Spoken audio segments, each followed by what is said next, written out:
ഇവിടെയാണ് നിങ്ങൾ ഇത് മനസ്സിലാക്കേണ്ടത്. ഈ ഹൃദയത്തിന്റെ ഫീലോ ഈ അനുഭവമോ അത് കൂടുതലാകുന്നതൊന്നും ശിർക്ക് തൗഹീദിന്റെ മാനദണ്ഡമല്ല എന്ന് പഠിക്കാത്തത് കൊണ്ടാണ് സിദ്ദീഖ് തങ്ങൾ വരെ ഓവറായോ എന്ന് പോയത്. സിദ്ദീഖ് തങ്ങൾ മുത്തുനബിയെ സ്നേഹിച്ചു.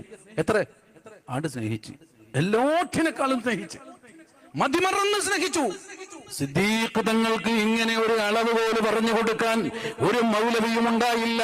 ഉള്ള മൗലവിമാരുടെ ഒരു വർത്തമാനത്തിലും സിദ്ദീഖ് തങ്ങൾ പെട്ടില്ല. ഉമർ ഇബ്നുൽ ഖത്താബ് റളിയല്ലാഹു അൻഹു മുത്തുനബിയെ സ്നേഹിക്കുന്നു. ആ സ്നേഹിക്കുന്ന നേരത്ത് ഒരാളും ഇങ്ങനെ ഒരു അളവ് പോലെ വെച്ചു കൊടുത്തില്ല. അതുകൊണ്ട് തന്നെ സ്നേഹിച്ചു സ്നേഹിച്ചു സ്നേഹിച്ചു സ്നേഹിച്ചു. എവിടം വരെ സ്നേഹിച്ചു? സ്വന്തം ബുദ്ധി പോലും വഴിമാറുന്ന രൂപത്തിൽ, ബോധം നഷ്ടപ്പെടുന്ന രൂപത്തിൽ, എല്ലാം അവിടുന്ന് വഫാത്ത എന്ന വിവരം താങ്ങാൻ പറ്റാത്തിടത്തേക്ക്